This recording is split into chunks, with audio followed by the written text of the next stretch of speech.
그 집 당장 내놔. 모든 가족이 모인 떠들썩한 거실. 시어머니의 목소리는 얼음 송곳처럼 제 심장에 박혔습니다. 남편과 내 아이의 웃음소리가 깃든 유일한 보금자리를 통째로 개어내라는 말이었습니다. 기름진 명절 음식보다 더 번들거리는 탐욕이 그 눈 안에서 빛났고 남편마저 침묵으로 동조했습니다. 저는 이 집의 안주인이 아니라 언제든 쫓겨날 수 있는 임시 세입자였음을 깨달았습니다. 하지만 시어머니의 잔인한 요구는 여기서 그치지 않았고 그 뒤에 이어진 한마디는 제 남은 영혼까지 갈기갈기 찢어놓았습니다. 과연 저는 이 지옥에서 제 딸과 저 자신을 무사히 지켜낼 수 있을까요? 이야기 시작 전 무료로 하실 수 있는 구독과 좋아요 부탁드립니다. 어디에서 듣고 계신지 댓글로 남겨주시면 반갑게 인사드릴게요. 지연은 부엌 앞에서 한참을 망설였습니다. 결혼한 지 3개월이 지났지만 여전히 이 집의 부엌은 낯설었어요. 아니, 정확히는 시어머니 김말순의 예리한 시선 때문에 편할 수가 없었습니다. 오늘은 뭘 해드릴까요? 지연이 조심스럽게 물었지만 시어머니는 거들떠보지도 않았습니다.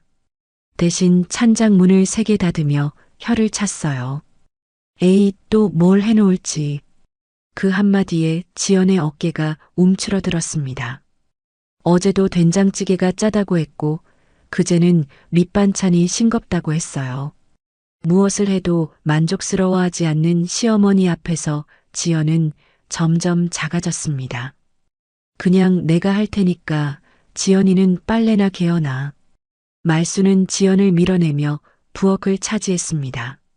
지연은 할 수 없이 뒤로 물러서면서도 뭔가 도와드릴 일이 없는지 주변을 맴돌았어요. 하지만 시어머니의 차가운 기운만 느껴질 뿐이었습니다. 점심시간이 되자 상우가 회사에서 돌아왔습니다. 지연은 반갑게 맞이하려 했지만 시어머니가 먼저 나서서 아들을 맞았어요. 어서 와, 상우야. 배고프지? 엄마가 다 차려놨어.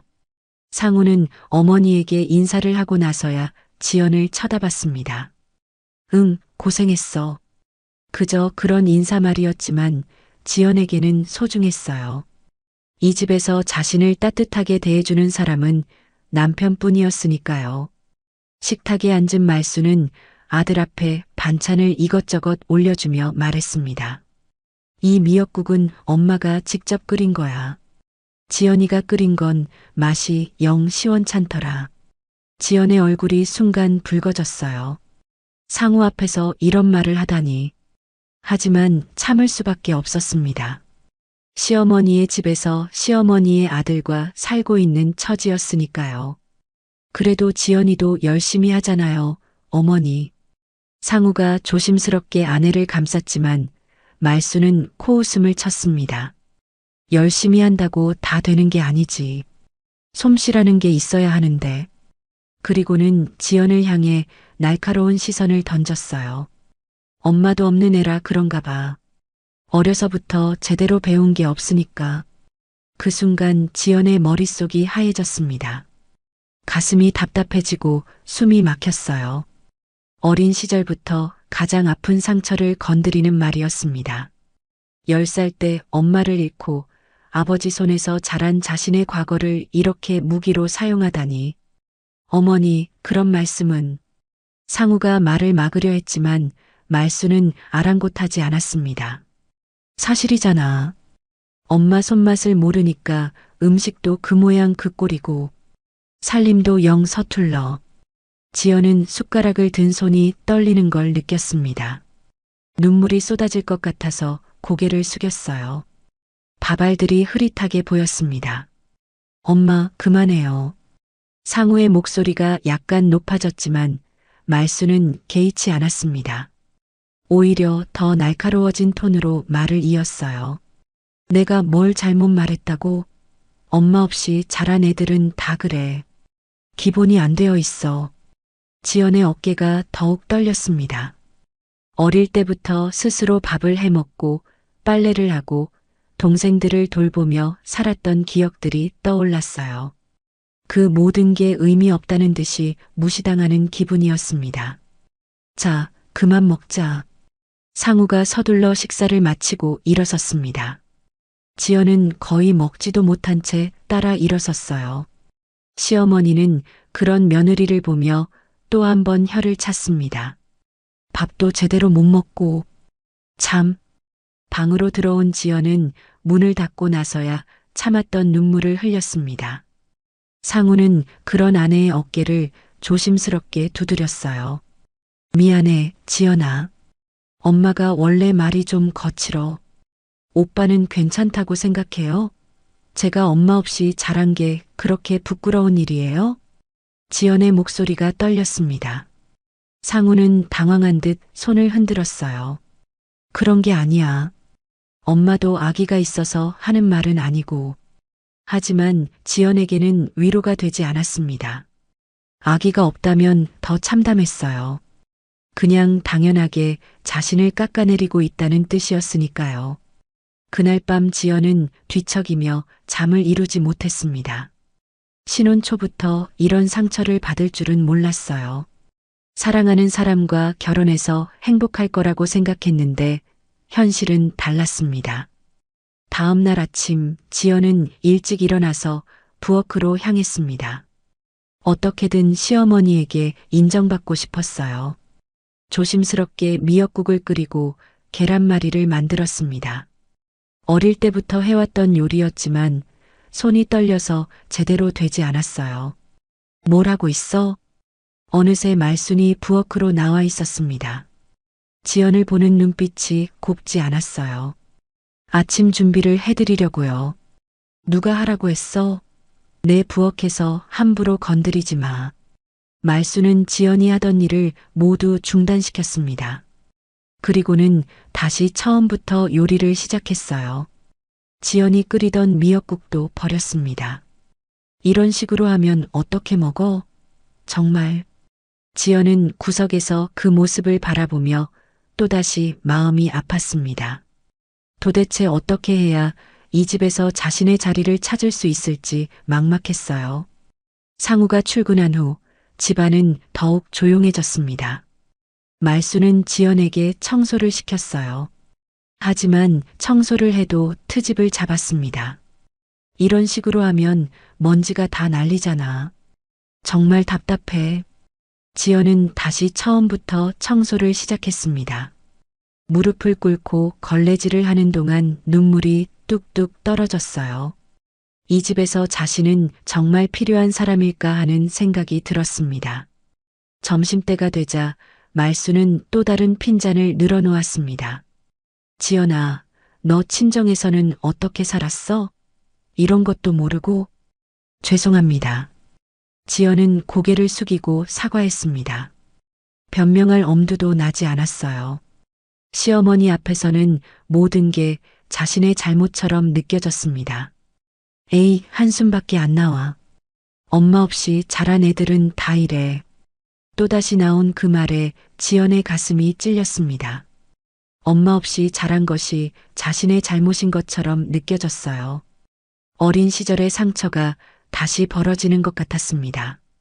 저녁 시간 상우가 돌아왔을 때도 분위기는 마찬가지였습니다. 말수는 아들에게만 친절했고 지연은 투명인간 같았어요.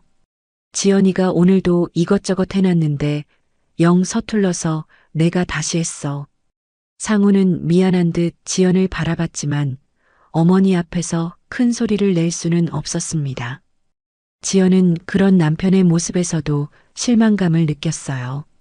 밤이 깊어가면서 지연은 홀로 베란다에 서 있었습니다. 시원한 바람이 얼굴을 스치며 지나갔어요. 멀리 보이는 불빛들을 보며 생각에 잠겼습니다. 결혼 전에는 이런 일들을 상상해 본 적이 없었어요. 상우와 단둘이 살 줄 알았는데 시댁 식구들과 함께 사는 것도 처음 알았던 일이었습니다. 그리고 무엇보다 시어머니가 자신을 이렇게 대할 줄은 몰랐어요. 엄마가 살아계셨다면 어땠을까 하는 생각도 들었습니다. 시집 보낼 때 이런저런 조언도 해주고 힘들 때 의지할 수도 있었을 텐데요. 하지만 이제 와서 그런 생각을 해봐야 소용없었습니다. 지연은 깊은 한숨을 쉬었습니다. 앞으로 얼마나 더 이런 날들을 견뎌야 할지 막막했어요. 하지만 포기할 수는 없었습니다. 사랑하는 남편과 함께 새로운 가정을 꾸려가고 싶었으니까요. 다만 하나 확실한 건 있었습니다. 이 집에서 자신의 자리를 만들기 위해서는 더 많은 노력이 필요하다는 것이었어요. 시어머니의 마음을 돌리기까지는 오랜 시간이 걸릴 것 같았습니다. 지연은 별들을 올려다보며 마음을 다잡았습니다. 내일은 좀 더 나은 하루가 되기를 바라면서요. 하지만 가슴 한편에는 여전히 불안한 마음이 자리 잡고 있었습니다.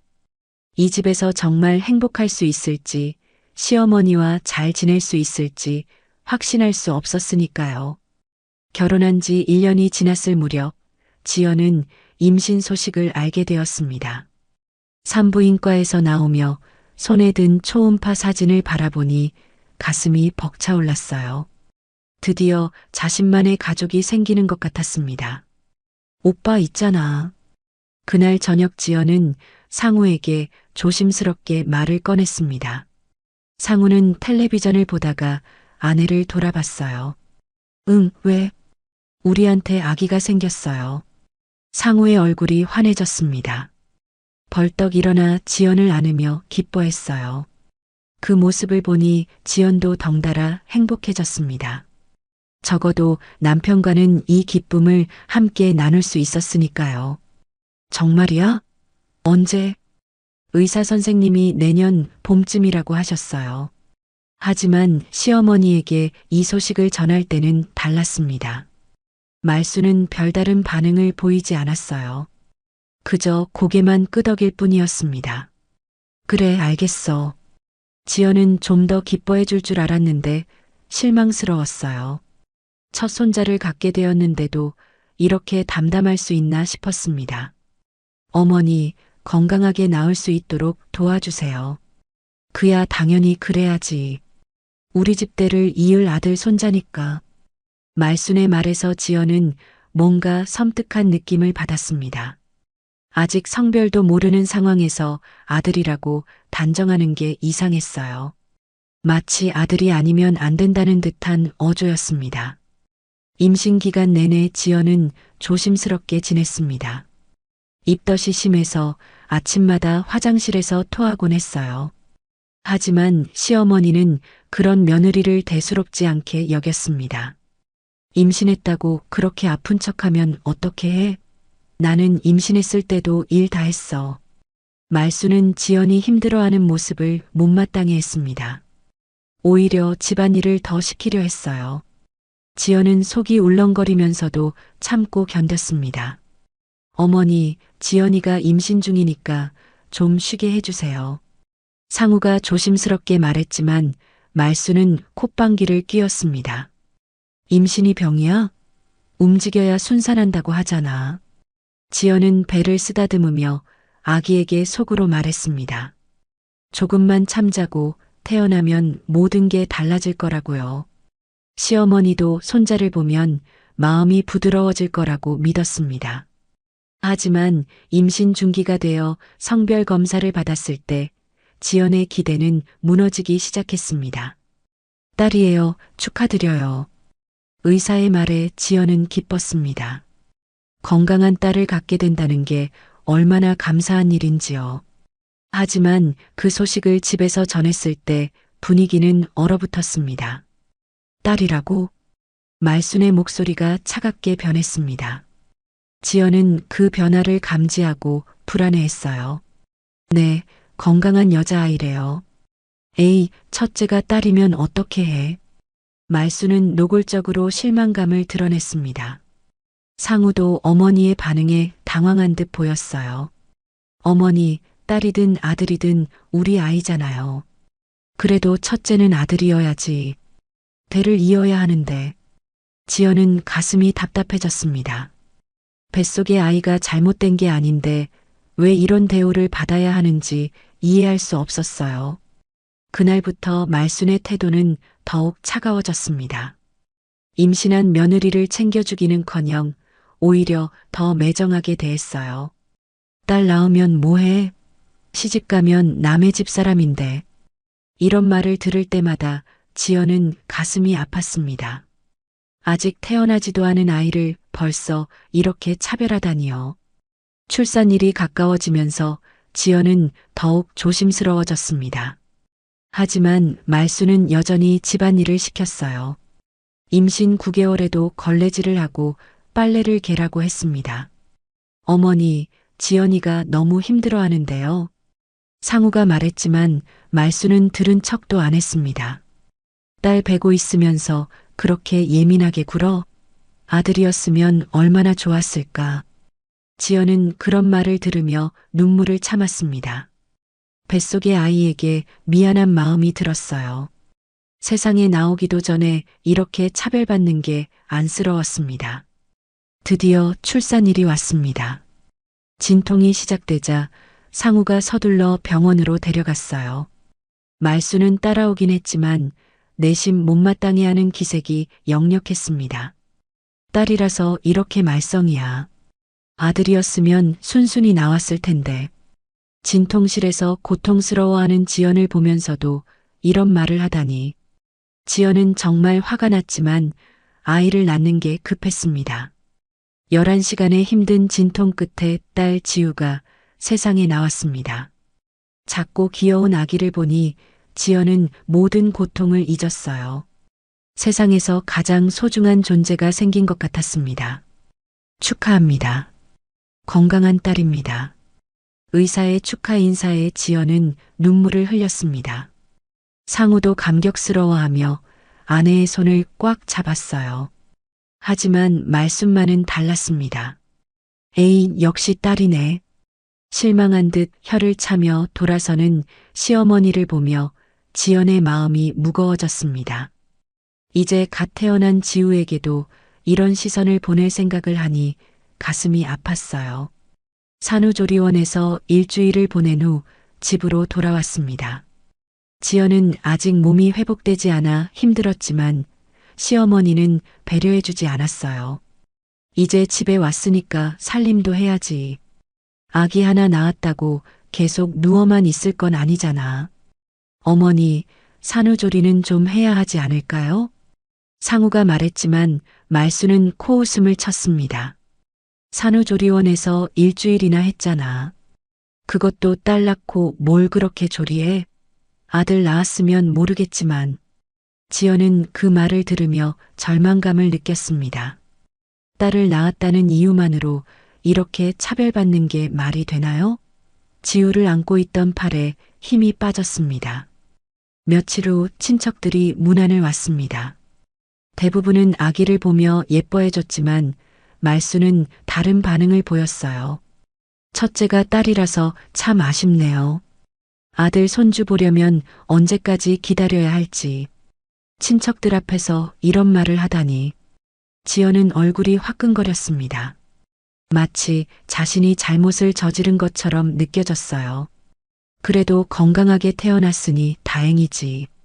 한 친척이 위로하듯 말했지만 말수는 계속해서 불만을 토로했습니다. 건강하긴 뭘. 아들 손주도 못 낳는 며느리가 뭐가 건강해. 그 말에 지연은 충격을 받았습니다. 공개적으로 이렇게 모욕을 당하다니. 지우를 안고 있던 손이 부들부들 떨렸어요. 어머니, 그런 말씀은 좀. 상우가 제지하려 했지만 말수는 멈추지 않았습니다. 사실이잖아. 시집 와서 아들 하나 낳는 게 그렇게 어려운 일이야? 엄마도 없는 애라 그런가. 또 그 말이었습니다. 엄마 없이 자란 것을 자꾸 거론하며 상처를 주는 말순. 지연은 더 이상 참을 수 없어서 방으로 들어갔어요. 방에서 혼자 울고 있는데 지우가 울음을 터뜨렸습니다. 젖을 먹이면서 지연은 딸에게 속삭였어요. 미안해, 지우야. 엄마 때문에 태어나자마자 이런 소리를 듣게 해서 작은 지우는 엄마의 목소리에 울음을 그치고 눈을 깜빡였습니다. 그 모습을 보니 지연은 더욱 마음이 아팠어요. 이 아이가 자라면서 계속 이런 차별을 받아야 하나 싶었습니다. 그날 밤 상우가 방으로 들어왔습니다. 지연아, 엄마 말에 너무 신경 쓰지 마. 어떻게 신경 안 써요? 우리 지우가 딸이라는 이유만으로 저렇게 무시당하는데. 지연의 목소리가 떨렸습니다. 상우는 난처한 표정을 지었어요. 엄마도 원래 아들을 많이 바라셨거든. 시간이 지나면 나아질 거야. 하지만 지연은 그런 희망을 가질 수 없었습니다. 결혼한 지 1년 반 동안 시어머니가 달라진 적이 없었거든요. 오히려 더 심해지는 것 같았습니다. 다음 날 아침 말수는 또 다른 폭탄 선언을 했습니다. 지연아, 빨리 둘째 준비해야겠어. 이번에는 꼭 아들이어야 해. 지연은 막 출산한 지 열흘밖에 안 됐는데 벌써 둘째 이야기를 하다니 기가 막혔습니다. 몸도 회복되지 않았는데 말이에요. 어머니, 아직 지우가 너무 어린데요. 그래서 뭐, 빨리 낳아야 형제간 터울도 좋고, 특히 아들은 빨리 낳을수록 좋아. 말수는 며느리의 상황은 전혀 고려하지 않았습니다. 오직 아들 손주만 생각할 뿐이었어요. 지연은 지우를 안고 창밖을 바라봤습니다. 봄 햇살이 따뜻하게 비치고 있었지만 지연의 마음은 차가웠어요. 딸을 낳은 것이 이렇게 큰 죄가 될 줄은 몰랐습니다. 지우야, 엄마가 꼭 지켜줄게. 할머니가 뭐라고 하셔도 넌 엄마에게는 세상에서 가장 소중한 아이야. 작은 지우는 엄마의 품에서 평화롭게 잠들어 있었습니다. 그 모습을 보며 지연은 다짐했어요. 어떤 일이 있어도 이 아이만은 지켜내겠다고. 비록 시어머니는 인정해주지 않지만 자신에게는 소중한 딸이니까요. 하지만 앞으로 이 집에서 지우와 함께 살아가야 한다는 현실이 막막하기만 했습니다. 시어머니의 차별과 무시가 계속될 텐데 과연 견뎌낼 수 있을지 확신이 서지 않았어요. 지연은 잠든 지우의 작은 손을 만지며 조용히 눈물을 흘렸습니다. 행복해야 할 출산이 이렇게 서글픈 일이 될 줄은 정말 몰랐거든요. 지우가 6개월이 되었을 무렵 추석이 다가왔습니다. 지연에게는 결혼 후 3번째 명절이었지만 여전히 부담스럽기만 했어요. 특히 이번에는 아기까지 돌봐야 해서 더욱 걱정이 되었습니다. 지연아, 이번 추석에는 큰아버님 댁에서도 오신다. 말순이 며칠 전부터 지연에게 당부의 말을 늘어놓기 시작했습니다. 목소리에는 평소보다 더 날카로운 기운이 실려 있었어요. 제사상 준비는 물론이고 손님 접대까지 완벽하게 해야 해. 우리 집 체면이 걸린 문제야. 지연은 고개를 끄덕이며 대답했지만 가슴 한편이 무거워졌습니다. 아직 수유 중인 지우를 돌보면서 그 많은 일을 혼자 감당해야 한다는 게 막막했어요. 추석 이틀 전부터 준비가 시작되었습니다. 말수는 지연에게 장보기부터 음식 준비까지 모든 걸 맡겼어요. 마치 당연한 일이라는 듯이요. 나는 나이가 있으니까 지연이가 다 해야지. 며느리가 해야 할 일이잖아. 지연은 지우를 업고 시장에 나갔습니다. 무거운 장바구니를 들고 다니는 것도 힘들었지만 지우가 올 때마다 더욱 난감했어요. 다른 사람들의 시선이 부담스러워 서둘러 장을 보고 돌아왔습니다. 집에 돌아와서는 바로 음식 준비에 들어갔습니다. 전을 부치고 나물을 무치고 탕을 끓이는 일들이 연달아 이어졌어요. 지우는 계속 보채면서 안아달라고 울었습니다. 지우야, 조금만 기다려. 엄마가 빨리 할게. 지연은 아기를 달래면서도 손은 쉬지 않고 움직였습니다. 하지만 한 손으로 하는 일이 제대로 될 리 없었어요. 저는 타고 나물은 짜며 모든 게 엉성해졌습니다. 이게 뭐야?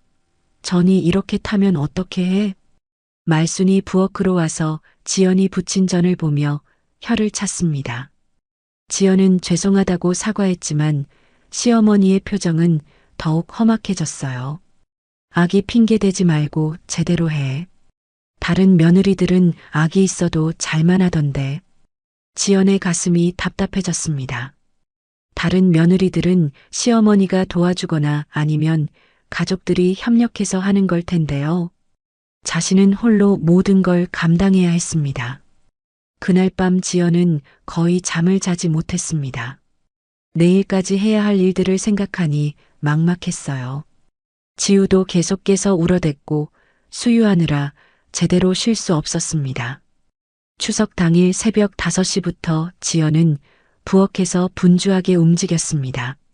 제사상에 올릴 음식들을 마저 준비해야 했어요. 지우는 거실 이불 위에 눕혀두고 음식을 만들었습니다. 엄마 잠깐만, 지우야. 지우가 울 때마다 달려가서 달래고 다시 부엌으로 돌아와 일을 계속했어요. 이런 일이 반복되니 몸이 천근처럼 무거웠습니다. 9시쯤 되자 친척들이 하나둘씩 도착하기 시작했습니다. 큰아버님 내외와 시누이 가족들까지 모이니 집안이 북적거렸어요. 지연은 인사를 하면서도 마음이 조마조마했습니다. 어머, 지우 정말 많이 컸네요. 그런데 좀 말랐네. 시누이가 지우를 보며 말했습니다. 지연은 그 말에 찔렸어요. 요즘 워낙 바빠서 지우에게 제대로 신경을 쓰지 못했거든요. 모유 수유를 해서 그런가 봐요. 아, 아직도 모유 수유해? 분유 먹이면 훨씬 편할 텐데. 엄마도 자유로워지고. 시누이의 말에는 은근한 비판이 담겨 있었습니다.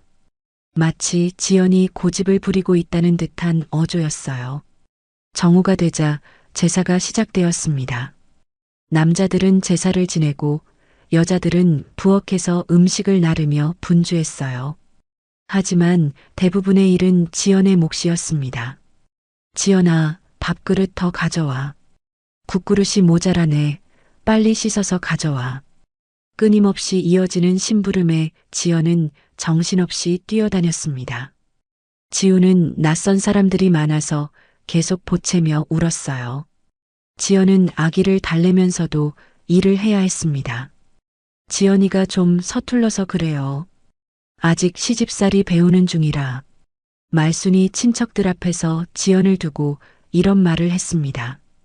지연의 얼굴이 화끈거렸어요. 서툴다고 하지만 실제로는 모든 일을 자신이 혼자 하고 있었거든요. 오후 2시쯤 되자 지연은 정말 한계에 다다랐습니다. 새벽부터 계속 일만 했는데 지우까지 계속 울어대니 머리가 지끈거렸어요. 어지러움까지 느껴져서 잠시 벽에 기대고 섰습니다. 지연아, 뭐하고 있어? 빨리 후식 준비해. 말순의 재촉 소리에 지연은 다시 움직였습니다. 하지만 몸이 휘청거려서 제대로 걸을 수가 없었어요. 결국 부엌 바닥에 주저앉고 말았습니다. 지연 언니, 괜찮아요? 시누이가 놀라서 지연을 부축했습니다. 그제야 사람들이 지연의 상태를 알아챘어요. 어머, 얼굴이 왜 이렇게 새하얘? 큰아버님 댁 큰어머니가 걱정스럽게 말했습니다. 지연은 괜찮다고 하려 했지만 목소리가 제대로 나오지 않았어요. 바로 그때 현관문이 열리며 누군가 들어왔습니다. 말순의 여동생인 미자였어요. 60살이지만 여전히 건강해 보이는 미자는 집안 분위기가 어수선한 걸 보고 당황했습니다. 어머, 무슨 일이야? 아, 미자야. 지연이가 갑자기 쓰러졌어. 말순이 대답했지만 목소리에는 별다른 걱정이 느껴지지 않았습니다. 오히려 귀찮다는 기색이 역력했어요. 미자는 바로 지연에게 다가가 맥을 짚어봤습니다. 그리고는 심각한 표정으로 고개를 저었어요. 이거 완전히 탈진이네. 언니, 지연이한테 일을 얼마나 시킨 거야? 뭘 그렇게 시켰다고 그래? 명절이니까 당연히 며느리가 해야 할 일을 한 거지. 말순이 퉁명스럽게 대답했습니다. 하지만 미자는 고개를 저으며 주변을 둘러봤어요. 언니, 이 많은 일을 수유 중인 산모 혼자서 다 했다고? 그럼 누가 해? 나는 나이가 있고 시누이들은 손님이잖아. 손님이라니 다들 가족인데. 그리고 지연이는 아직 산후조리도 제대로 못했잖아. 미자의 목소리가 점점 높아졌습니다. 친척들도 어색한 분위기를 감지하고 조용해졌어요. 미자야, 괜히 오해하지 마. 지연이가 몸이 약해서 그런 거야. 약해서가 아니라 과로야. 엄마도 없이 자라내라 더 안쓰럽잖아. 그런데 이렇게 혹사를 시키면 어떻게 해? 미자의 말에 지연은 눈물이 핑 돌았습니다. 결혼한 지 2년 반 만에 처음으로 자신을 진심으로 감싸주는 사람을 만났어요. 에이, 뭘 그렇게 호들갑을 떨어. 며느리 노릇하는 게 어디 쉬운 줄 알아? 말순이 짜증을 내며 말했습니다. 하지만 미자는 물러서지 않았어요. 언니, 지연이 좀 봐. 완전히 탈진해서 쓰러진 거야. 이게 정상이야? 정상이고 뭐고 다른 집 며느리들은 다 이렇게 산다고.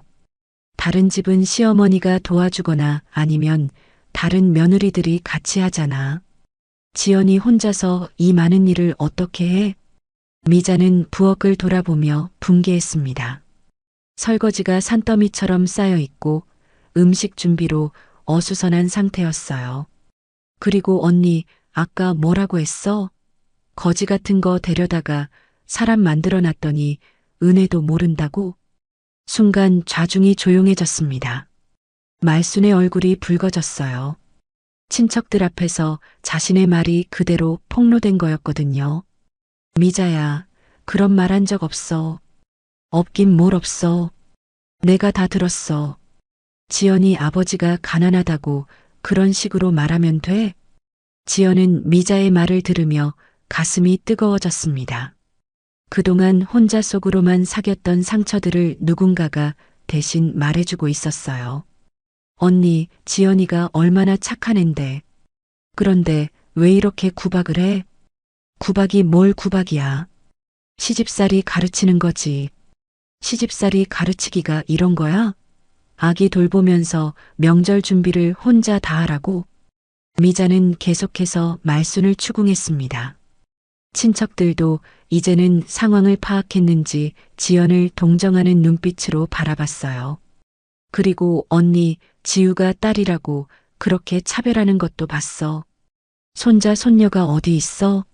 다 똑같은 우리 핏줄인데. 미자야, 그만해. 집안 망신이야. 말순이 버럭 소리를 질렀습니다. 하지만 미자는 전혀 위축되지 않았어요. 망신이 뭘 망신이야. 며느리 제대로 대접 못하는 게 더 망신이지. 그때 지연이 조용히 일어났습니다. 미자의 도움으로 겨우 몸을 가누고 있었어요. 지우가 다시 울기 시작했습니다. 죄송합니다. 제가 몸이 좀 안 좋아서. 지연이 작은 목소리로 사과했습니다. 하지만 미자는 고개를 저으며 지연을 부축했어요. 지연아, 내가 뭘 미안해해. 당연히 도움받아야 할 상황이야. 미자는 지연을 방으로 데려가 눕혔습니다. 그리고는 지우를 안아 달래기 시작했어요. 지연은 그런 미자를 보며 고마운 마음에 눈물이 났습니다. 고맙습니다, 이모님. 뭘 고마워해.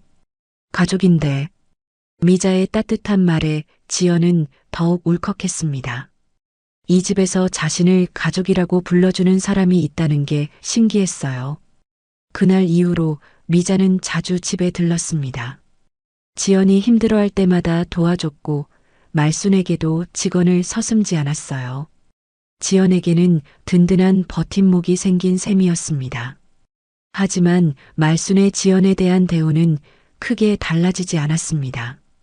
오히려 미자 때문에 자신이 망신을 당했다며 지연을 더욱 미워하게 되었어요.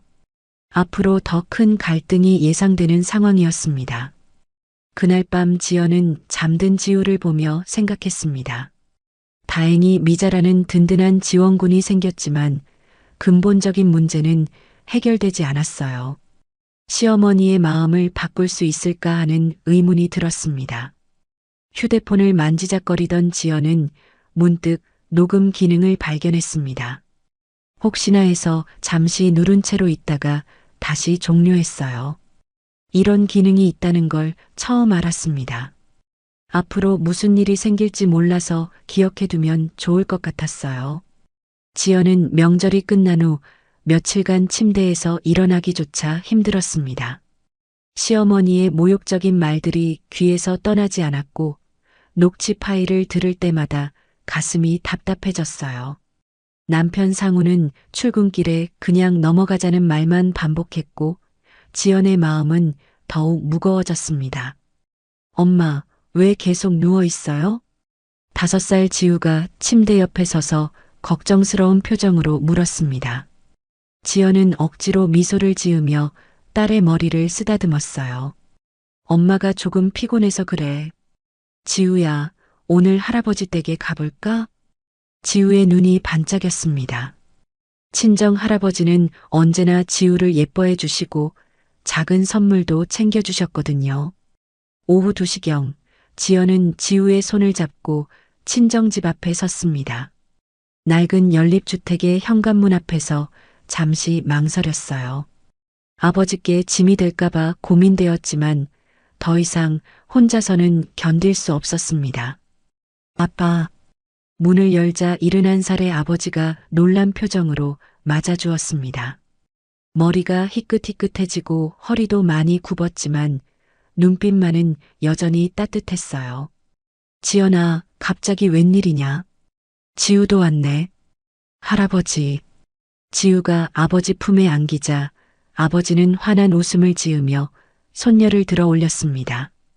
지연은 그 모습을 보며 코끝이 찡해졌어요. 시댁에서는 지우에게 이런 따뜻한 웃음을 보여주는 사람이 아무도 없었거든요. 지우야, 할아버지가 사탕 숨겨놨는데 찾을 수 있겠니? 아버지가 지우를 방에 들여보내고 나서 지연을 자세히 들여다보았습니다. 딸의 상처받은 표정을 놓치지 않으셨어요. 무슨 일이야, 지연아? 얼굴이 왜 이렇게 안 좋으냐? 지연은 더 이상 참을 수 없었습니다. 그동안 쌓아뒀던 모든 이야기가 쏟아져 나왔어요. 시어머니의 모욕적인 말들, 명절 때의 공개적인 수치, 그리고 남편의 무관심까지 모든 것을 털어놓았습니다. 아버지는 딸의 이야기를 끝까지 들으시며 주먹을 꽉 쥐셨습니다.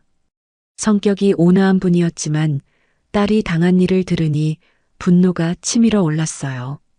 그 할미가 어떻게 그런 말을 할 수가 있나? 내가 무슨 잘못을 했다고. 아빠, 제가 정말 부족한 건 아닐까요? 요리도 서툴고 집안일도 못하고. 지연의 목소리가 떨렸습니다. 시어머니의 말들이 마음 깊숙이 상처를 남겼던 거예요. 아버지가 딸의 손을 꽉 잡았습니다. 거칠고 투박한 손이었지만 그 안에 담긴 따뜻함이 지연에게 전해졌어요. 지연아, 아빠 말 잘 들어. 내가 부족한 게 아니야. 내가 얼마나 열심히 살아왔는지 아빠가 제일 잘 안다. 아버지의 목소리에 울림이 있었습니다. 공장에서 평생 일하시며 딸 하나를 키워낸 자부심이 배어 있었어요. 엄마 없이 키우느라 많이 미안했다. 그래도 내가 이렇게 착하고 성실한 사람으로 자라줘서 아빠는 정말 고맙고 자랑스럽다. 지연의 눈에서 눈물이 흘러내렸습니다. 시댁에서는 한 번도 들어보지 못한 말이었어요. 그런데 아빠, 저희 집이 너무 초라해서 부끄럽지는 않으세요? 지연이 주위를 둘러보며 물었습니다. 15평 남짓한 집은 낡았지만 깨끗했고 곳곳에 정성스럽게 가꾼 화분들이 놓여 있었어요. 아버지가 씁쓸하게 웃었습니다. 부끄럽긴 뭘 부끄러워. 아빠가 정직하게 일해서 장만한 집이야.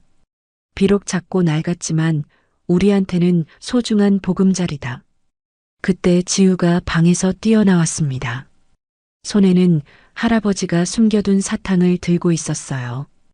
엄마, 할아버지가 저한테만 특별히 숨겨뒀대요. 지우의 환한 웃음소리가 집안에 울렸습니다.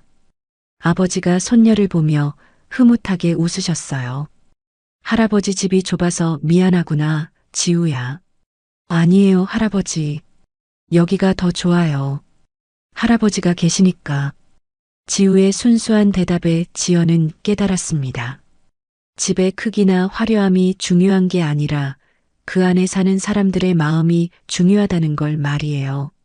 저녁 준비 시간이 되자 아버지가 부엌에서 바쁘게 움직이셨습니다. 평소에도 혼자 지내시느라 요리에 익숙하셨거든요. 아빠가 할게, 지연아. 너는 쉬어. 아니에요, 아빠. 제가 도와드릴게요. 지연이 아버지 옆에 서서 야채를 썰기 시작했습니다. 시댁에서는 항상 긴장하며 요리했는데 여기서는 마음이 편했어요. 지연아, 내가 하는 거 보니까 요리 솜씨가 많이 늘었구나. 아버지의 칭찬에 지연은 놀랐습니다.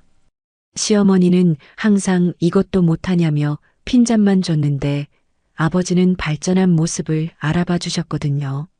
정말요, 아빠? 그럼 아빠가 거짓말할 이유가 있나? 특히 된장찌개 끓이는 거 봐라. 손놀림이 제법 능숙해. 지연의 마음이 따뜻해졌습니다. 같은 요리를 해도 누가 바라보느냐에 따라 평가가 이렇게 달라질 수 있다니요. 식사 시간, 작은 밥상에 세 사람이 둘러앉았습니다. 반찬은 많지 않았지만 아버지가 직접 담근 김치와 지연이 끓인 된장찌개가 정말 맛있었어요. 할아버지, 이 김치 맛있어요. 그래, 지우야. 할아버지가 직접 담갔거든. 엄마한테도 가르쳐 드릴까? 아버지가 지연을 보며 말씀하셨습니다. 지연은 고개를 끄덕였어요. 시어머니는 김치 담그는 법을 가르쳐 주기는커녕 이것도 모르냐며 핀잔만 줬거든요. 아빠는 혼자서 이 모든 걸 다 하세요? 할 일이 없어서 심심하니까 이것저것 해보는 거야. 요리도 하고 청소도 하고. 아버지의 담담한 말투에서 지연은 깊은 울림을 느꼈습니다. 혼자서도 충분히 살아갈 수 있다는 자립심과 당당함이 배어 있었어요. 식사를 마치고 설거지를 하는데 아버지가 지연에게 조용히 말씀하셨습니다. 지연아, 아빠 말 한번 들어봐. 아버지의 진지한 표정에 지연도 손을 멈췄습니다. 결혼 생활이 힘든 건 아빠도 안다. 하지만 내가 기죽을 필요는 없어. 내가 누구 앞에서든 당당할 수 있는 사람이야. 하지만 아빠, 저는 친정 엄마도 없고. 그게 뭐 어쨌다고. 엄마 없이 자란 게 내 잘못이야? 오히려 더 강하고 독립적으로 자란 거지. 아버지의 목소리에 확신이 담겨 있었습니다. 지연은 그동안 자신의 약점이라고 생각했던 것이 실은 강점이 될 수도 있다는 걸 깨달았어요. 내가 시집가서 고생하는 거 보니까 아빠 마음이 아프다. 하지만 절대 비굴해지지는 마라. 아빠 있으니까 기죽지 마. 정 안 되면 언제든지 여기로 와. 좁아도 아빠랑 지우랑 셋이 충분히 살 수 있어. 아버지의 말에 지연은 큰 위로를 받았습니다. 든든한 뒷배가 있다는 것만으로도 마음이 한결 가벼워졌어요. 그날 밤 지연은 아버지와 지우가 잠든 후에도 잠이 오지 않았습니다.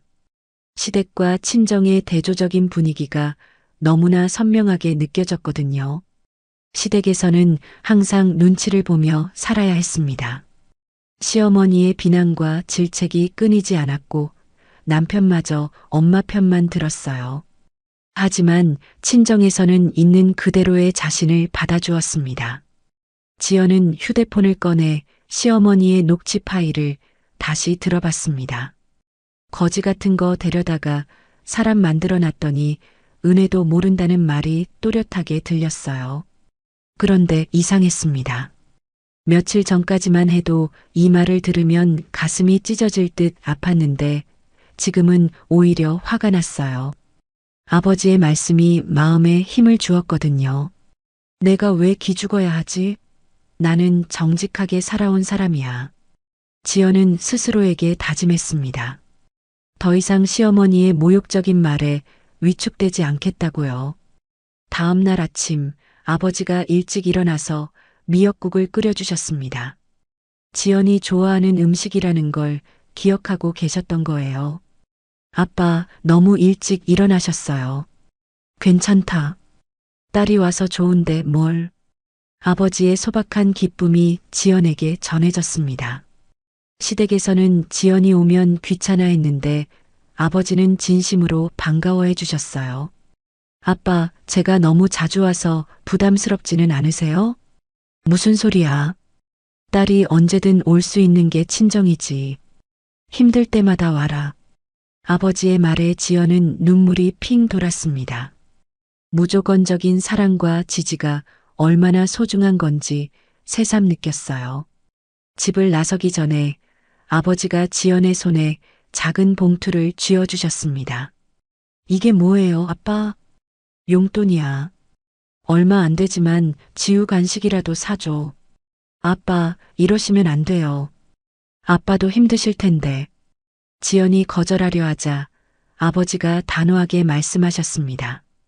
아빠가 딸한테 용돈 주는 게 뭐가 잘못됐나? 받아.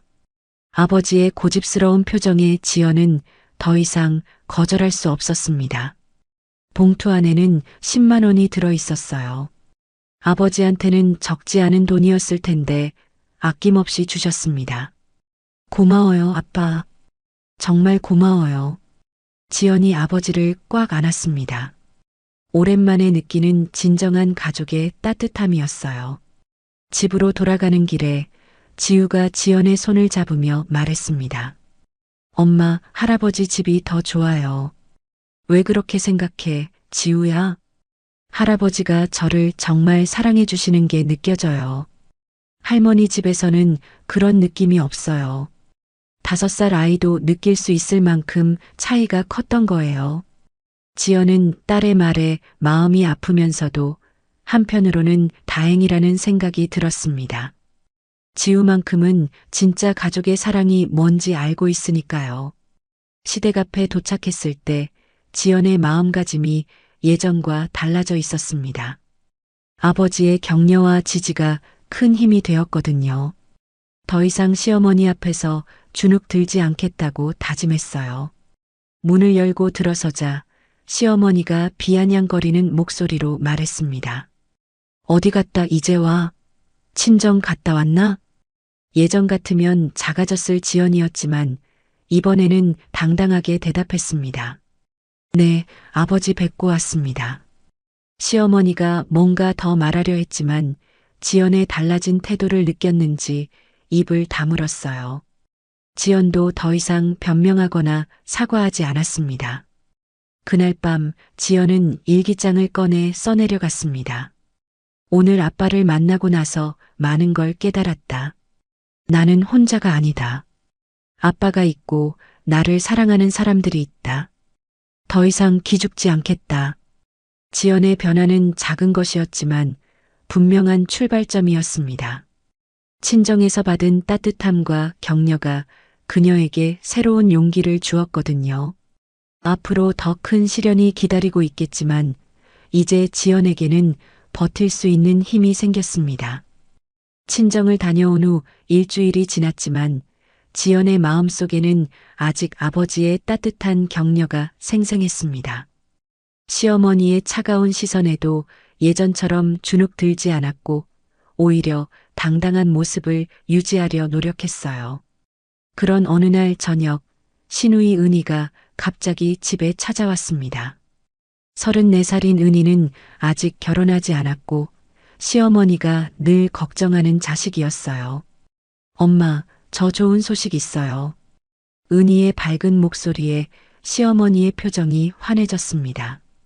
평소 지연에게 보여주지 않던 따뜻한 미소였어요. 무슨 좋은 소식인데? 드디어 결혼할 사람이 생겼어요. 이번 주말에 상견례 하기로 했어요. 시어머니가 손뼉을 치며 기뻐했습니다. 지연도 진심으로 축하했지만 동시에 마음 한편이 복잡했어요.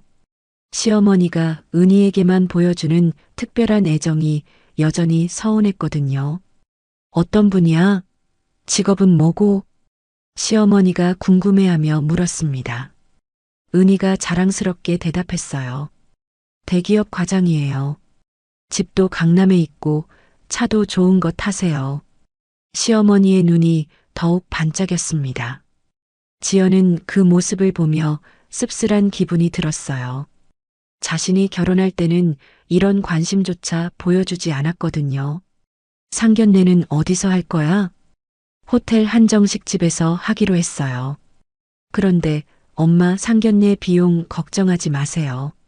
제가 다 준비할게요. 은희의 말에 시어머니가 고개를 저었습니다. 아니야, 그런 중요한 자리를 내가 어떻게 혼자 준비하니? 엄마가 도와줄게. 그때 지연이 조심스럽게 끼어들었습니다. 상견례 준비 도와드릴 일 있으면 말씀해 주세요. 제가 할 수 있는 건 뭐든지. 하지만 시어머니는 지연을 쳐다보지도 않았습니다. 마치 없는 사람 취급하듯 무시했어요. 은희야, 상견례 때 입을 옷은 준비했니? 아직이요. 이번 주에 백화점 가서 사려고요. 그래, 좋은 옷 사 입어. 첫인상이 중요하니까. 지연은 자신이 결혼할 때를 떠올렸습니다. 시어머니는 옷 한 벌 사주지 않았을 뿐만 아니라 돈 없으면 기존 옷 입어라고 말했었거든요. 다음 날부터 집안은 상견례 준비로 분주해졌습니다. 시어머니는 은희와 함께 쇼핑을 다니며 옷과 액세서리를 골랐고 상견례 장소 예약까지 꼼꼼히 챙겼어요. 지연은 혼자서 집안일을 하며 그들의 들뜬 대화를 들었습니다. 마음 한구석이 쓸쓸했지만 신우이의 행복을 진심으로 축하하고 싶었어요. 형수, 고마워요. 제가 준비하느라 바쁜데 집안일 다 해주시고. 은희가 미안해하며 말했습니다.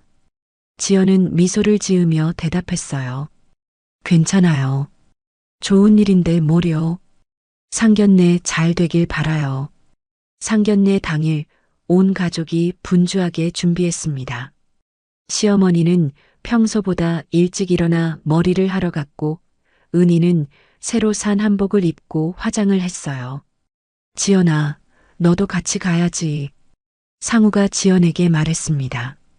하지만 시어머니가 즉시 반대했어요. 왜 데려가? 상견례는 가족끼리 하는 거야. 지연은 상처받았지만 내색하지 않았습니다. 대신 은희의 손을 잡으며 격려했어요. 잘 다녀와요. 긴장하지 말고요. 오후 5시 가족들이 호텔로 떠났습니다. 지연은 지우와 함께 집에 남아 저녁을 준비했어요. 마음은 복잡했지만 평소처럼 차분하게 일상을 보냈습니다. 저녁 9시쯤 가족들이 돌아왔습니다. 모두 기분이 좋아 보였고 특히 시어머니는 화난 표정이었어요. 어떻게 됐어요? 지연이 궁금해서 물었습니다. 은희가 밝게 대답했어요. 정말 잘 됐어요. 상대방 부모님도 좋아하시고 결혼 날짜도 정하기로 했어요. 지연은 진심으로 축하했습니다. 하지만 그 기쁨도 잠시 시어머니의 다음 말에 충격을 받았어요. 그런데 문제가 하나 있어. 결혼식 비용이 만만치 않네. 상우가 걱정스럽게 물었습니다. 얼마나 드는데요, 어머니? 예식장, 혼수, 신혼집까지 합치면 적어도 3억은 들 것 같아. 우리 돈만으로는 부족해. 지연은 불안한 예감이 들었습니다. 시어머니의 표정에 뭔가 계산적인 것이 보였거든요. 그래서 말인데, 시어머니가 지연을 똑바로 쳐다보며 말했습니다. 그 시선에 차가운 결의가 담겨 있었어요. 지연아, 너희 집을 팔아야겠다. 지연은 귀를 의심했습니다. 갑작스러운 말에 머리가 하얘졌어요. 네, 무슨 말씀이세요? 은희 결혼 비용이 부족하니까 너희 집을 팔아서 보태자는 거야. 지연의 심장이 쿵쿵 뛰기 시작했습니다. 어떻게 이런 말을 태어나게 할 수 있는지 이해할 수 없었어요. 어머니, 그 집은 저희가 사는 집인데. 그게 뭐 어쨌다고? 어차피 내 돈으로 해준 집이잖아. 은희 결혼이 더 급하니까 우선 팔자. 시어머니의 목소리에 단호함이 묻어났습니다. 지연은 상우를 바라봤지만 남편은 고개를 숙인 채 아무 말도 하지 않았어요. 그럼 저희는 어디서 살아요? 임시로 여기서 살면 되잖아. 나중에 다시 집 구하면 돼. 지연은 이해할 수 없었습니다. 결혼한 부부가 아이까지 있는데 어떻게 시댁에서 눈치 보며 살라는 건지요. 어머니, 너무 갑작스러운 말씀이세요. 좀 더 생각해 보시면. 생각할 게 뭐 있어? 은희 결혼이 코앞인데. 빨리 결정해. 시어머니의 목소리가 점점 거칠어졌습니다. 지연은 가슴이 답답해서 숨이 막힐 것 같았어요. 그때 은희가 조심스럽게 끼어들었습니다. 엄마, 너무 갑작스럽게 그러시면 형수가 당황하시죠. 다른 방법도 있을 텐데. 하지만 시어머니는 단칼에 자르듯 말했습니다. 다른 방법이 뭐가 있어? 돈은 필요하고 당장 마련할 곳은 그 집뿐이야. 지연의 눈에서 눈물이 핑 돌았습니다. 하지만 울면 안 된다고 스스로에게 다짐했어요. 약해 보이면 더 무시당할 게 뻔했거든요. 상우 씨, 당신은 어떻게 생각해요? 지연이 남편에게 직접적으로 물었습니다. 상우는 여전히 고개를 숙인 채 우물쭈물했어요. 그게 어머니 말씀도 맞는 것 같고, 지연은 배신감을 느꼈습니다. 남편마저 시어머니 편을 든다니요. 맞다는 게 뭐가 맞아요? 우리 가족이 살 집을 팔아서 시누이 결혼 비용을 대라는 게 말이 돼요? 지연의 목소리가 떨렸습니다. 분노와 절망이 뒤섞여 감정을 통제하기 어려웠어요. 시어머니가 벌떡 일어서며 소리쳤습니다. 뭐라고? 내가 지금 뭔 소리를 하는 거야? 저는 당연한 말을 하고 있어요. 결혼한 부부가 아이와 함께 살 집이 있는데 그걸 팔라고 하는 게 말이 안 된다고요. 지연도 더 이상 참지 않기로 했습니다. 친정 아버지의 말씀이 떠올랐거든요. 기죽지 말라는 그 말이요. 너 지금 누구한테 대드는 거야? 내가 내 시어머니야, 시어머니. 시어머니라고 해서 무리한 요구를 할 수 있는 건 아니에요. 지연의 당당한 말에 시어머니는 더욱 화가 났습니다. 얼굴이 붉게 달아올랐어요. 무리한 요구라고? 내 돈으로 해준 집을 내가 팔자는데 그게 무리한 요구야? 그 집은 저희 이름으로 되어 있어요. 법적으로도 저희 집이고요. 지연이 차근차근 말하자 시어머니는 더욱 격분했습니다. 법적으로? 너 지금 나한테 법 들이대는 거야? 분위기가 험악해지자 상우가 급히 나서서 말했습니다. 어머니, 지연아, 일단 진정하고 차근차근 얘기해보자. 하지만 시어머니는 이미 흥분 상태였습니다. 무슨 얘기를 더 해? 집 팔기 싫으면 당장 나가. 내 집에서. 그 말에 지연은 충격을 받았습니다.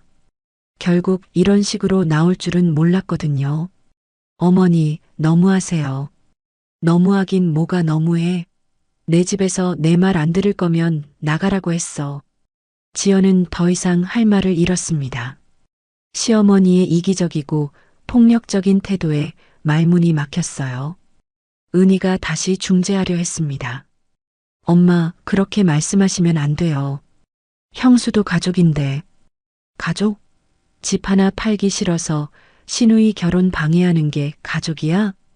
시어머니의 논리는 점점 더 억지스러워졌습니다. 지연은 이 상황이 현실인지 의심스러웠어요. 지연아, 알겠어?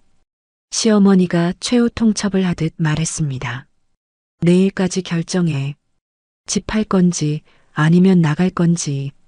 지연은 두 다리에 힘이 빠져서 주저앉을 것 같았습니다. 하지만 마지막 자존심으로 버텼어요. 알겠어요. 생각해 볼게요. 지연이 자리를 뜨려 하자 시어머니가 마지막으로 한마디 더 했습니다. 생각할 게 뭐 있어. 어차피 내 돈으로 해준 집인데 내가 쓰겠다는데 뭐가 문제야. 그 말에 지연의 마음속에서 뭔가가 끊어지는 소리가 들렸습니다. 더 이상 참을 수 없다는 신호였어요. 그날 밤 지연은 잠을 이룰 수 없었습니다. 침대에 누워서 천장을 바라보며 생각했어요. 시어머니의 요구가 얼마나 부당한지, 그리고 자신이 얼마나 무력한 상황에 놓여 있는지 말이에요. 옆에서 상우는 깊게 잠들어 있었습니다. 이런 중대한 상황에서도 편안히 잠을 잘 수 있다는 게 지연에게는 더욱 서운했어요. 새벽 4시쯤 지연은 조용히 일어나 거실로 나갔습니다. 휴대폰을 꺼내 지금까지 녹취한 파일들을 다시 들어봤어요. 오늘의 대화도 모두 녹취되어 있었습니다. 집을 팔라고? 우리가 살 집을? 지연이 혼자 중얼거렸습니다. 시어머니의 요구가 얼마나 비상식적인지 다시 한번 확인하고 싶었어요. 녹취 파일 속에서 시어머니의 목소리가 들렸습니다. 어차피 내 돈으로 해준 집이잖아. 집 팔기 싫으면 나가 같은 말들이었어요. 지연은 이제 확신했습니다. 이런 식으로는 더 이상 살 수 없다는 걸 말이에요. 뭔가 결정적인 조치를 취해야 할 때가 왔습니다. 새벽 5시 지연은 친정 아버지에게 조용히 전화를 걸었습니다. 아빠, 저예요. 너무 일찍 깨워서 죄송해요. 지연아? 무슨 일이야, 이른 시간에. 아버지의 걱정스러운 목소리에 지연은 눈물이 났습니다. 하지만 울음을 참고 상황을 설명했어요. 아빠, 큰일 났어요. 시어머니가 우리 집을 팔라고 해요. 지연이 어제 있었던 일을 자세히 말하자 전화 너머로 아버지의 분노가 전해졌습니다. 그게 무슨 소리야? 말이 되는 소리를 해야지. 아빠, 저 어떻게 해야 해요? 지연아, 절대 집을 팔면 안 된다. 그 집은 내 집이야. 내가 지켜야 해. 아버지의 단호한 말에 지연은 힘을 얻었습니다. 혼자가 아니라는 생각이 들었어요. 하지만 아빠, 저희가 여기서 살고 있는데 어떻게? 정 안 되면 아빠한테 와. 언제든지 올 수 있다고 했잖아. 아버지의 말에 지연의 마음이 조금 편해졌습니다. 최악의 경우에도 갈 곳이 있다는 게 위로가 되었어요. 전화를 끊고 나서 지연은 큰 결심을 했습니다. 더 이상 당하고만 있지 않겠다고요. 시어머니가 선을 넘었으니 이제 자신도 대응할 차례라고 생각했습니다. 그날 아침 지연은 평소처럼 아침 준비를 했습니다. 하지만 마음은 이미 전쟁터에 나서는 전사의 마음이었어요. 시어머니와의 마지막 대결을 준비하고 있었거든요. 시어머니가 거실로 나오자 지연이 차분하게 말했습니다. 어머니, 어제 말씀하신 거 생각해 봤는데요. 그래, 어떻게 하기로 했어? 시어머니가 당연히 자신의 뜻대로 될 거라는 표정으로 물었습니다. 집은 팔 수 없어요. 대신 다른 방안을 생각해 보시죠. 지연의 단호한 대답에 시어머니의 얼굴이 일그러졌습니다. 예상과 다른 반응이었거든요. 다른 방안이 뭐가 있다고? 집 말고는 방법이 없어. 은희 씨 결혼 비용을 모두 저희가 부담할 이유는 없잖아요. 신우이 분도 어른이시니까 스스로 준비하시면 되는 거고. 지연의 논리적인 말에 시어머니는 더욱 화가 났습니다. 너 지금 신우이 결혼을 방해하자는 거야? 방해가 아니라 현실적인 얘기예요. 저희도 아이 키우고 살아야 할 돈이 필요해요. 지연은 더 이상 물러서지 않았습니다. 친정 아버지의 격려와 지지가 큰 힘이 되었거든요. 시어머니와 지연의 대립은 이제 돌이킬 수 없는 지경에 이르렀습니다. 둘 사이의 갈등은 단순한 고부 갈등을 넘어서 생존을 위한 전쟁이 되어가고 있었어요. 이혼하자는 제 말에 상우는 하룻밤 사이에 딴 사람이 되어 있었습니다. 그는 제 주위를 맴돌며 미안하다는 말을 앵무새처럼 반복했지만 그 눈빛 어디에서도 진심 어린 반성은 찾아볼 수 없었습니다. 그가 두려워하는 것은 저를 잃는 것이 아니라 이 상황을 어머니에게 설명해야 한다는 사실과 그로 인해 닥쳐올 후폭풍뿐이라는 것을 저는 똑똑히 알 수 있었습니다. 우리 사이의 공기는 칼날처럼 서늘했고 4살 배기 딸 지우마저 집안의 냉랭한 분위기를 감지했는지 제 곁에서 떨어지려 하지 않았습니다. 저는 그저 아이를 품에 꼭 안고 앞으로 닥쳐올 폭풍을 대비하며 마음을 다잡고 있었습니다. 예상대로 폭풍은 오래지 않아 우리 집 현관문을 두드렸습니다. 주말 오전 초인종 소리는 전쟁의 서막과도 같았습니다. 상우가 사색이 된 얼굴로 문을 열자 그곳에는 잔뜩 날이 선 표정의 시어머니가 서 계셨습니다. 어머니는 상우를 옆으로 밀치듯 하고 안으로 성큼성큼 들어오셨습니다. 저와 눈이 마주치자마자 경멸과 분노가 뒤섞인 눈빛으로 저를 위아래로 훑어보셨죠. 내가 감히 이혼? 박지연, 너 지금 제정신이야? 어디서 굴러먹던 뼈다귀인지도 모르는 거 데려다가 사람 만들어놨더니 은혜도 모르고 집안을 풍비박쌌네. 어머니의 고함 소리에 지우가 놀라 제 품에 더 깊이 파고들었습니다. 저는 아이의 귀를 막아주며 흔들림 없는 눈으로 어머니를 마주 보았습니다. 제 침묵이 어머니의 분노에 더욱 불을 지폈습니다. 말해봐. 뭐가 그렇게 불만이야? 내 아들이 부족해. 내가 해준 집이 작아? 배가 불렀구나. 아주. 친정엄마도 없이 자라서 그런지 감사할 줄을 몰라. 또다시 그 말이었습니다. 제 인생의 가장 아픈 상처를 후벼 파는 그 잔인한 말. 예전 같았으면 심장이 내려앉고 눈물부터 났겠지만 이제는 아니었습니다. 제 마음속에서는 뜨거운 분노와 함께 차가운 결심이 굳건히 자리 잡고 있었습니다. 상우는 어쩔 줄 몰라 하며 제 팔을 잡아 끌었습니다. 여보, 제발 엄마 그만하세요. 지연아, 너도 일단 엄마한테 잘못했다고 빌어. 응? 잘못했다고 빌라니요. 저는 실소조차 나오지 않았습니다. 이 남자는 마지막 순간까지도 상황 파악을 하지 못하고 있었습니다. 제가 그의 팔을 뿌리치자 어머니는 이제 헛웃음까지 터뜨리셨습니다. 저것 봐라. 저 오만한 태도. 이러니 아들 손주 하나 못 낳고 딸내미나 덜렁 낳았지. 아들 못 낳는 게 어디 며느리라고 고개 빳빳이 들고 대들어. 그 순간 제 안에 무언가가 뚝 하고 끊어지는 소리가 들렸습니다. 그동안 억지로 눌러왔던 모든 감정의 둑이 무너져 내렸습니다. 하지만 저는 소리를 지르거나 울부짖지 않았습니다. 오히려 그 어느 때보다 차분하고 냉정해졌습니다. 저는 말없이 제 방으로 들어가 잠시 망설였던 휴대폰을 들고 나왔습니다. 거실로 돌아온 저를 보며 어머니는 여전히 비웃음을 머금고 있었습니다. 저는 아무 말 없이 휴대폰의 녹음 파일 하나를 재생했습니다. 거지 같은 거 데려다가 사람 만들어 놨더니 은혜도 몰라.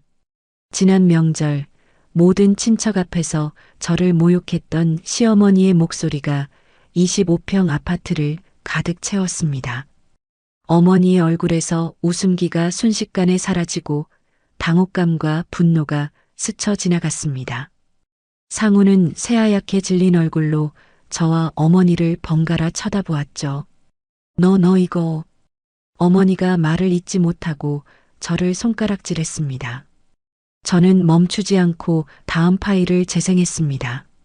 아들을 낳으라고 윽박지르는 목소리, 친정 아버지를 무시하는 발언, 그리고 바로 어제 신우이 상견례 자리에서 우리 집을 팔라고 말하던 목소리까지 제가 수개월 동안 고통 속에서 모아온 증거들이었습니다. 이게 전부가 아니에요, 어머님. 어머님께서 제게 보내신 그 수많은 폭언 문자들 다 가지고 있습니다. 저는 차갑게 말하며 휴대폰 화면을 어머니 눈앞에 들이밀었습니다. 화면에는 어머니가 보낸 모욕적인 문자 메시지들이 가득했습니다. 이 모든 걸 가지고 저는 법적으로 대응할 겁니다. 위자료, 재산 분할, 그리고 지우의 양육권까지 하나도 양보할 생각 없어요. 제 단호한 선언에 어머니는 잠시 충격에 빠진 듯 보였습니다. 하지만 이내 더 큰 분노로 얼굴이 일그러지셨습니다. 내가 감히 날 협박해? 이런 걸로 내가 눈 하나 깜빡할 것 같아? 상우야, 당장 저의 머리채 잡아서 끌어내지 않고 뭐해? 하지만 상우는 움직이지 못했습니다. 그는 그저 겁에 질린 아이처럼 떨고 있을 뿐이었습니다. 저는 그들에게 등을 돌려 지우를 안고 밖으로 나왔습니다. 더 이상 그들과 같은 공간에서 한순간도 숨쉬고 싶지 않았습니다.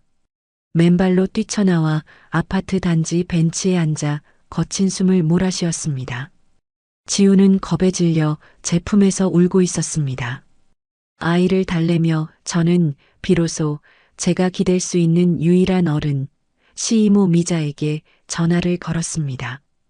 약속을 잡고 1시간 뒤 동네의 작은 카페에서 시이모를 만났습니다. 제 초췌한 모습과 울고 있는 지우를 본 시이모의 얼굴에 걱정이 가득했습니다. 저는 자리에 앉자마자 그간의 일을 모두 털어놓았습니다. 그리고 시어머니의 목소리가 담긴 녹음 파일을 들려드렸습니다. 시이모는 파일을 듣는 내내 얼굴이 굳어갔습니다. 특히 명절에 자신이 저를 감쌌던 날 언니인 시어머니가 제게 퍼부었던 폭언을 다시 듣게 되자 깊은 한숨을 내쉬었습니다.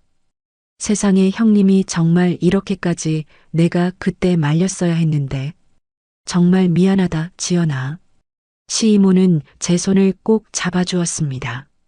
그 따뜻한 온기에 다시 눈물이 쏟아질 것 같았지만 꾹 참았습니다. 저는 결심을 말했습니다. 이혼 소송을 할 것이고 이 증거들을 제출할 것이라고. 제 말을 들은 시이모는 잠시 고민하더니 이내 결심한 듯 단호한 표정으로 말했습니다. 지연아, 걱정 마라. 내가 내 증인이 되어줄게. 내가 보고 들은 것들 법정에서 전부 사실대로 말해줄게. 엄마 없이 자란 게 죄도 아닌데 우리 형님이 너무했어. 내가 내 인생, 우리 지우 인생 지키겠다는데 이 이모가 당연히 도와야지. 시이모의 그 말 한마디에 억눌렀던 모든 것이 터져나오듯 눈물이 흘렀습니다. 혼자라고 생각했던 이 기나긴 싸움에 제 편이 되어줄 든든한 아군이 생긴 것입니다. 저는 눈물을 닦고 시이모에게 몇 번이고 고맙다고 인사했습니다. 카페를 나와 집으로 돌아가지 않고 저는 곧장 근처 변호사 사무실을 검색했습니다. 떨리는 손으로 전화번호를 눌렀습니다. 이제 정말 시작이었습니다. 두려웠지만 더는 물러설 곳도 물러설 이유도 없었습니다. 제 손을 꼭 잡고 있는 지우의 작은 온기가 제게 세상 가장 큰 용기를 주고 있었습니다. 가정법원 조정실의 공기는 무겁고 차가웠습니다. 제 옆에는 든든한 표정의 변호사가, 맞은편에는 도끼 어린 눈으로 저를 쏘아보는 시어머니와 고개를 숙인 채 바닥만 내려다보는 상우가 앉아 있었습니다. 그토록 벗어나고 싶었던 지옥의 한가운데서 저는 이제 마지막 관문을 앞두고 있었습니다. 심장이 세차게 뛰었지만 두렵지는 않았습니다. 제 손에는 지난 세월의 눈물이 담긴 증거들이, 그리고 제 등 뒤에는 기꺼이 방패가 되어주겠다 약속한 시이모가 있었습니다. 저는 허리를 꼿꼿이 세우고 정면을 응시했습니다. 더 이상 과거의 무력한 박지연이 아니라는 것을 제 스스로에게 그리고 그들에게 보여주고 싶었습니다. 조정이 시작되고 제 변호사는 차분한 목소리로 혼인 관계가 파탄에 이르게 된 경위를 설명하기 시작했습니다. 그리고 제가 모아온 증거들을 하나씩 제시했습니다. 첫 번째 녹음 파일이 재생되는 순간 조정실 안의 모든 소음이 멎었습니다. 엄마도 없이 자라내라 뭘 보고 배웠겠어. 스피커를 통해 울려 퍼지는 시어머니의 목소리는 선명하고 날카로웠습니다. 시어머니는 자신의 목소리가 나오자 얼굴이 새하얗게 질리며 저를 잡아먹을 듯이 노려보았습니다. 상우는 이제 바닥조차 쳐다보지 못하고 두 손으로 얼굴을 감쌌습니다. 이어지는 파일들 속에서 어머니는 쉴 새 없이 저를 모욕하고 제 딸 지우를 차별했으며 제 가난한 친정을 비웃었습니다. 마지막으로 신우이의 상견례 자리에서 우리 집을 팔라고 말하던 그 목소리가 흘러나왔을 때 조정위원의 미간이 미세하게 찌푸려졌습니다. 증거 제출이 끝나자 상대 측 변호사가 이의를 제기하려 했지만 시어머니가 그를 가로막고 자리에서 벌떡 일어났습니다. 이게 다 조작이야. 저 여자가 저 불려우 같은 게 나를 함정에 빠뜨리려고 작정하고 녹음한 거라고요. 며느리가 돼서 시어미를 이렇게 모함하는 경우가 세상에 어디 있습니까? 어머니는 분노로 온몸을 떨며 고함을 질렀습니다. 하지만 그 격한 반응은 오히려 그녀가 유책 배우자임을 스스로 증명하는 꼴이 되었습니다. 조정위원은 싸늘한 눈으로 어머니를 제지했고 분위기는 제게 유리하게 흘러가고 있었습니다. 그리고 결정적인 순간이 찾아왔습니다. 증인으로 출석한 시이모 미자가 증인석에 앉았습니다. 시이모는 저와 눈을 맞추며 작게 고개를 끄덕여 주었습니다. 그 눈빛에 저는 다시 한번 용기를 얻었습니다. 증인은 피고 김말순 씨의 동생이 맞으시죠? 원고 박지연 씨와는 어떤 관계입니까? 제 변호사의 질문에 시이모는 차분하지만 단호한 목소리로 대답했습니다. 네, 저는 형님의 동생이고 지연이에게는 시이모가 됩니다. 하지만 마음으로는 친조카, 아니 딸처럼 아끼는 아이입니다. 시이모는 명절에 있었던 일, 언니인 시어머니가 제게 퍼부었던 폭언들, 그리고 평소에도 엄마 없는 애라는 말을 서슴지 않으며 저를 무시했던 사실들을 전부 증언했습니다. 또한 형님이 늘 돈과 체면을 중시했으며 며느리인 저를 가족 구성원이 아닌 아들의 부속품처럼 여겼다고 같은 여자로서 어른으로서 너무나 미안하고 부끄러웠다고 말했습니다. 자신의 친언니에게 불리한 증언을 하는 시이모의 목소리에는 슬픔과 결연함이 동시에 묻어 있었습니다. 시어머니는 동생의 증언을 듣는 내내 저게 미쳤나? 지금 누구 편을 드는 거야? 라며 중얼거렸지만 그 목소리에는 이전과 같은 기세는 없었습니다. 모든 증언이 끝나고 조정위원은 최종 판결을 내렸습니다. 결과는 저의 완벽한 승리였습니다. 혼인 파탄의 주된 책임이 시어머니의 부당한 대우와 이를 방관하고 동조한 남편 상우에게 있음이 인정되었습니다. 저는 지우의 양육권을 갖게 되었고 위자료는 물론 재산 분할에서도 유리한 판결을 받아냈습니다. 특히 신혼집의 경우 시어머니가 보태준 금액을 제외하고 그동안의 제 기여분과 정신적 피해 보상까지 고려되어 상당 지분을 인정받을 수 있었습니다. 판결이 내려지는 순간 시어머니는 그 자리에 주저앉아 버렸습니다. 평생 자식과 돈, 그리고 주변의 시선을 의식하며 살아온 그녀에게 이 판결은 사형 선고나 다름없었을 겁니다. 모든 친척들 앞에서 그토록 자랑했던 아들은 이혼남이 되었고 본인은 며느리를 학대한 파렴치한 시어머니가 되었으니까요. 상우는 무너진 어머니를 부축하며 저를 원망스러운 눈으로 쳐다보았지만 저는 더 이상 그 시선에 흔들리지 않았습니다. 모든 것이 끝났다는 안도감과 함께 새로운 삶에 대한 희망이 제 마음속에서 조용히 피어오르고 있었습니다. 법원을 나오자 시이모가 저를 기다리고 있었습니다. 시이모는 말없이 저를 꼭 안아주었습니다. 고생했다, 지연아. 정말 고생 많았어. 이제 다 잊고 우리 지우 보면서 씩씩하게 살아야 한다. 저는 그 품에 안겨 처음으로 소리내어 울었습니다. 서러움의 눈물이 아닌 감사함과 후련함의 눈물이었습니다. 기나긴 터널을 지나 마침내 한 줄기 빛을 만난 기분이었습니다. 그로부터 며칠 후 저는 지우의 손을 잡고 새로운 보금자리로 이사했습니다. 25평의 아파트보다 훨씬 작은 15평 남짓의 작은 빌라였지만 그곳은 온전히 저와 지우의 공간이었습니다. 따스한 햇살이 쏟아져 들어오는 작은 거실에서 짐을 풀며 저는 비로소 진정한 해방감을 느꼈습니다. 더 이상 누구의 눈치도 볼 필요가 없었고 요리를 못한다고 구박받을 일도 없었습니다. 창가에 작은 화분을 놓아두고 물을 주는데 4살 배기 딸 지우가 제게 다가와 물었습니다.